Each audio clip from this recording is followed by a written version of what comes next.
আজ ছিল flight lieutenant তৌকিরের solo flight training. Solo flight training হলো একজন পাইলটের ট্রেনিংয়ের সর্বশেষ ধাপ। ফাইটার জেট অপারেট করার জন্য একজন পাইলট যে হাই স্কেলড সেটি প্রমাণিত হয় সোলো ফ্লাইটের মাধ্যমে। ট্রেনিংয়ের এ পর্যায়ে পাইলটকে ন্যাভিগেটর বা কো পাইলট বা কোনো প্রকার ইনস্ট্রাক্টর ব্যতীত একাই ফ্লাইট অপারেট করতে হয়। ফ্লাইট লেফটেন্যান্ট তৌকির আজ সেরকমই একটি ট্রেনিং ফ্লাইট অপারেট করছিলেন। যে কোনো প্রকার ট্রেনিং ফ্লাইট সিভিলিয়ান এরিয়া থেকে দূরেই হয়ে থাকে, তবে সোলো ফ্লাইট সাধারণত আরবান এরিয়াতে হয়ে থাকে। আর আরবান এরিয়াতে এ ধরনের সেন্সিটিভ ফ্লাইট অপারেট করার জন্য পাইলটকে যথেষ্ট কোয়ালিফাইড হতে হয়। ফ্লাইট লেফটেন্যান্ট তৌকির তেমনই একজন পাইলট।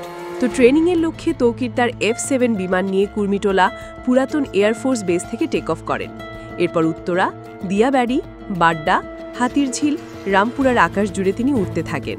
তবে কিছুক্ষণের মধ্যেই তিনি বিমানে কিছু সমস্যা আজ করেন। কন্ট্রোল রুমে রিপোর্ট করে জানান যে তার বিমান আকাশে ভাসছে না, মনে হচ্ছে বিমান নিচের দিকে পড়ে যাচ্ছে।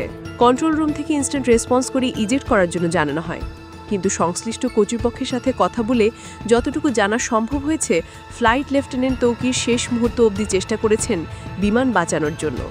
তিনি বিমানটির সর্বোচ্চ ম্যাক্স স্পিড তুলে বেসের দিকে ছুটতে থাকেন। এর মধ্যে কন্ট্রোল রুমের সাথে পাইলটের যোগাযোগ বিচ্ছিন্ন হয়ে যায়। তা ঠিক 1 থেকে 1.5 মিনিটের মধ্যেই বিমানটি নিয়ন্ত্রণ হারিয়ে উত্তরা মাইলস্টোন স্কুলে বিধ্বস্ত হয়।